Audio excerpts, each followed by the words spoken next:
This is Control. We read you loud and clear. Are we still on course? Affirmative. Expect splashdown right on target. Fantastic. I just got a warning, Control. Can you confirm? A warning. Stand by. Control, can you confirm we are still on target? Confirming that. Stand by. Control? There was a miscalculation on your re-entry path. We are reassessing your trajectory for Canada. Did you just say Canada? That's correct. Splashdown has been recalculated for somewhere in Ontario. Coordinates are being uploaded now. Ontario? What assets do we have in that area? We are looking into that right now.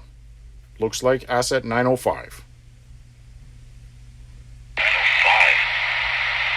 Is that who I think it is? Affirmative. The call has been put out for asset 905 to rendezvous with you at the updated location. Does he know what he's getting himself into? Let's hope he does. Canada, well, at least it's not Florida. Be prepared to hit the ground running when you guys touch down. Copy that. Drivers will be ready. We'll be good to get home. Getting re-entry in 5, 4, What about Josh? 3. Is Josh with you? Josh?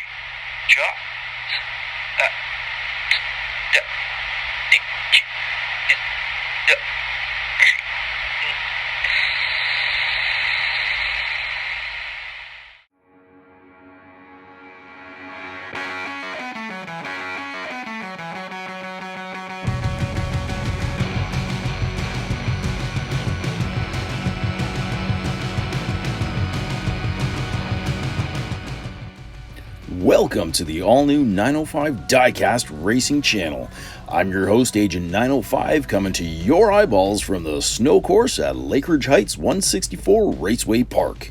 Today, Groups 1 and 2 kick off the epic conclusion to the trilogy that is the Frozen 4-Banger 2022. These trucks have traveled across the universe, battling it out for the enjoyment of human and alien alike. But today, they are back on terra firma and ready to throw down one final time to see who will drive home the snow racing champion. There's no time for space lag, as these drivers are ready to leave it all out on the ice as they bang, crash, and roll down today's course. This is Diecast Racing in the Great White North. This is the snow course at Lakeridge Heights. This is the Frozen 4-Banger 2022.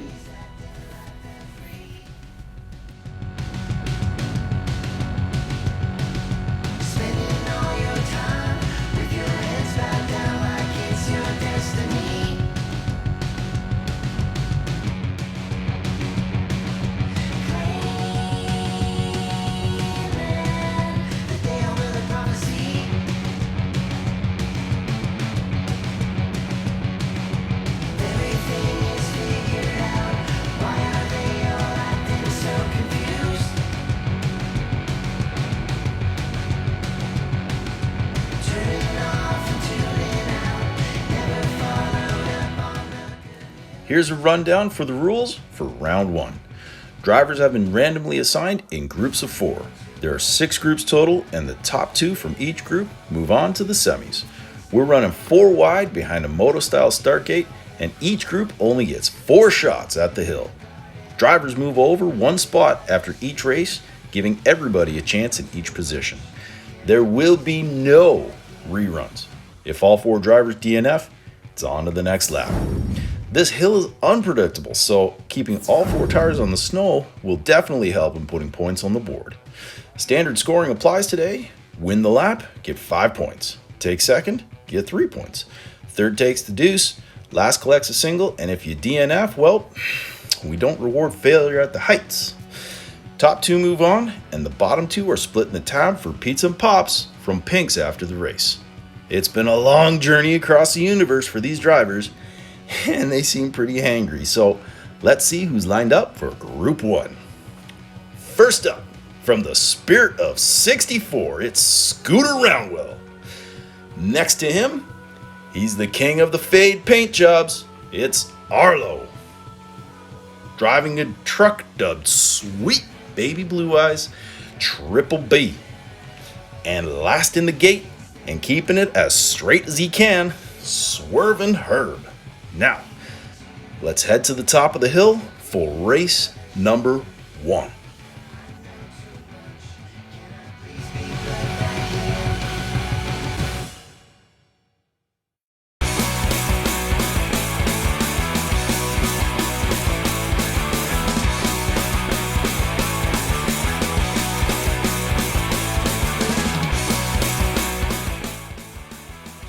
Triple B is the lone driver to cross the line in race 1.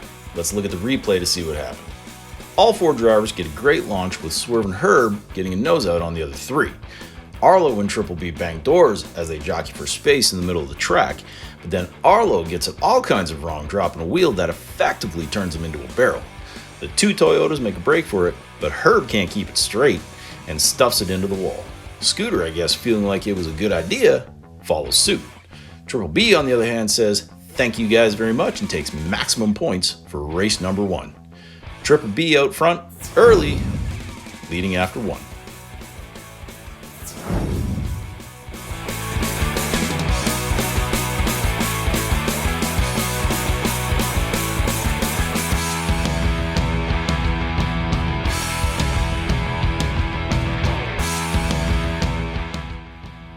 Well, for a quad DNF, all 4 drivers get a great, nice, clean jump out of the gate. Scooter and Arlo bang doors while Triple B must have seen a coffee truck in the parking lot or something as he takes an immediate left and drives into the wall. Herb looks like he's going to run away with a lap, but Arlo says nope, giving him a love tap in the rear quarter that spins Herb, causing his wheels to dig into the powder. Scooter, who found Arlo's hole from lap 1, comes in and gives Herb a little boop to send him over. That effectively ends the lap. Scores stay the same, and since we don't reward failure, on to lap 3.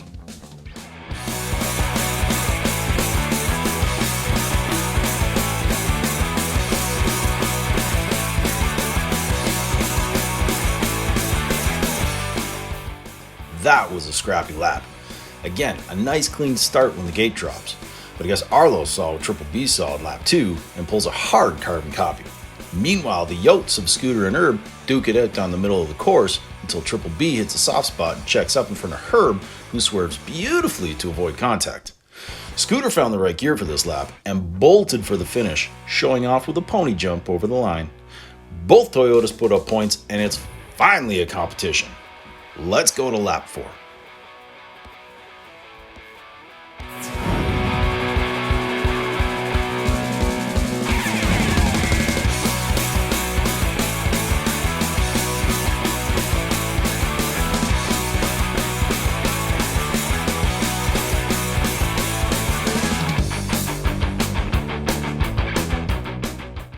Well, all Triple B had to do was finish the lap, but he gets a horrible jump out of the gate and his truck immediately pulls to the right, throwing him sideways.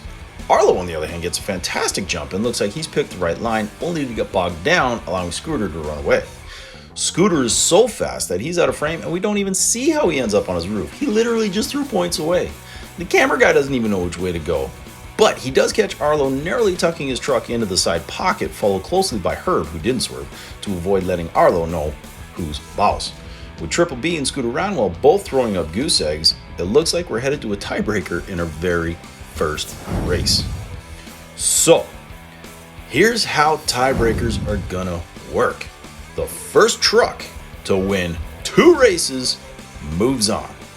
So boys, pitter patter, let's get at her for race 1 of our tiebreaker.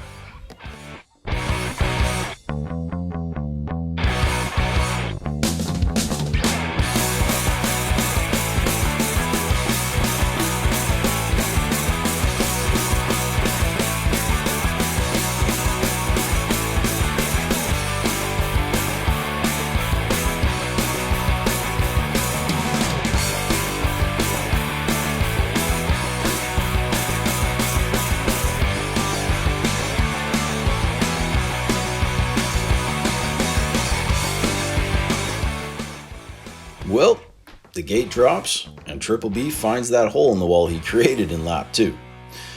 Arlo, on the other hand, looks like he's doing an impression of a runaway snowball that you see on the Saturday morning cartoons. And Scooter is laughing all the way to the finish line. He walks away with an easy win, putting him one step closer to moving into the semis. Fellas, this is do or die. Scooter takes one more win, you guys are going home. On to lap 2.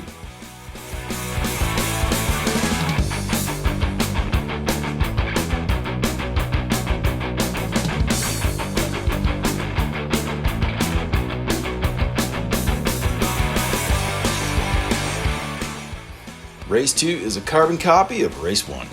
Scooter looked like he was headed for the right side wall, but got an assist from Sweet Baby Blue Eyes setting him straight. Arlo finds the hole in the wall Triple B made last race, and I guess Triple B saw how much fun Arlo had being a snowball and decided to give it a try himself. Scooter Roundwell takes lap 2 and moves on into the next round. The Toyota Tundra brothers of Swerve and Herb and Scooter Roundwell are our first 2 drivers to punch their tickets into the next round, while Arlo and Triple B, they're springing for the stuffed crust and the ginger ale. Group 2 is lined up and raring to go, so let's check them out. In this group, first in the gate from dubious Diecast is the Dark One himself. It's Mr. Dark. Lining up next to Dark is every Snow Bunny's #1 fantasy man. Driving for Flat Rabbit Racing Club out of New West Rock, it's Glitch. Beside Glitch, he's the big man himself. Driving for a Humvee with high hopes, it's Big Al. Rounding out the group and driving the rocket launchers with a Chevy Silverado strapped to him, it's Romeo. Group 2 is set. Let's go up for race 1.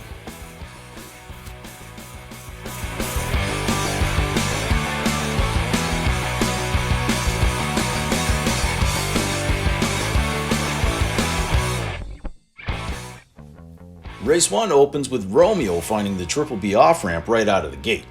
Big Al darts out on the group like a squirrel running into traffic, but then just like that same indecisive squirrel, checks up and nearly stops in front of Dark and Glitch. Dark gives Al a shove, and then look at Glitch use the whoop in the course to get a boost of speed to pass Dark. Had Dark not given Al that shunt, I'm sure Glitch would have taken the lap, as Al must have seen him coming in the rear view and drifts just in front to block. Al runs in for the full 5, Glitch is on his bumper for second, and Dark takes the deuce. Big Al on top after 1.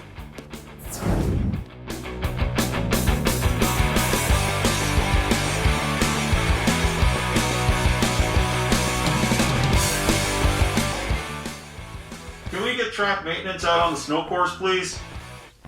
Looks like lap 2 of Group 1 all over again. Romeo looks to get the jump out of the gate, and Dark is continuing the tunnel work started by Triple B and Arlo. Big Al bogs down, and Glitch gets up on 2 wheels. Looks as if Romeo can't handle the speed and plows his front clip into the ground. Glitch, with nowhere to go, absolutely demos into Romeo, which ends his run. Big Al pulls up and stops to make sure that both drivers are okay. Thumbs are up all around, so let's get everybody set for the next lap. Scores remain unchanged.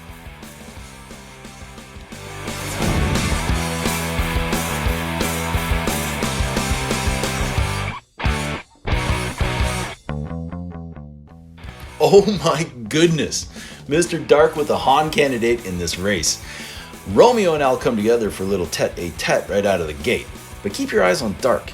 Glitch focuses on a snowball that seems to have insulted his masculinity or something and takes it out with malicious intent. But what Glitch doesn't see is Dark making a beeline towards him like Scott Stevens lining up Michael Pekka. He lowers the boom on Glitch with a vicious hip check into the boards. Glitch goes down wondering if he's still on Planet Zero, and Dark rolls in for the win. This course can be unforgiving, and Dark just reminded Glitch that you gotta have your head on a swivel at all times. Dark moves into the lead after 3.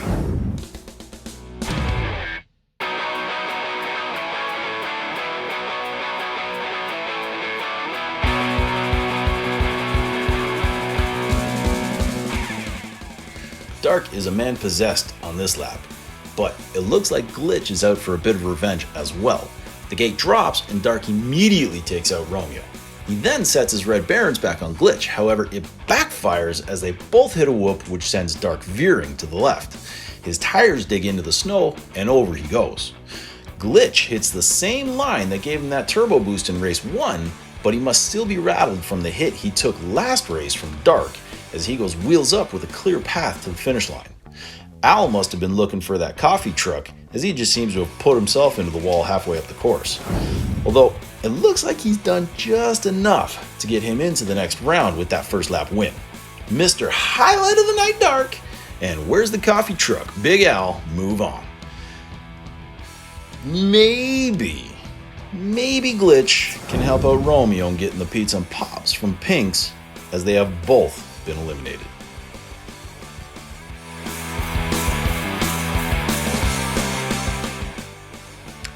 The first two groups are in the books. Congratulations to Swerve and Herb, Scooter Roundwell, Mr. Dark, and Big Al for surviving the first ever snow races at Lakeridge Heights. These 4 drivers will be seeded in the next round based on their points accumulated in round 1. Next week, we will be bringing you more action from the snow course with groups 3 and 4 who are eager to show that they have what it takes to handle the snow. Myself, I'm off to grab a slice of Hawaiian because pineapple and pizza rocks. I've been your host, Agent 905. Thank you for watching, and if you haven't done so already, please check out all of the Frozen 4-banger action from Rust Belt and Flat Rabbit Racing. Like and subscribe to those channels as their content is incredible and super entertaining. This has been Diecast Racing from the Great White North. This has been Leg 3 of the Frozen 4-banger. This is 905 Diecast.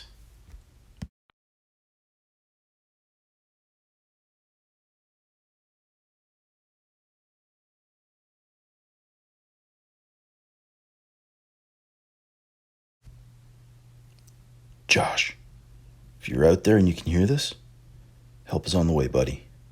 We're coming for you.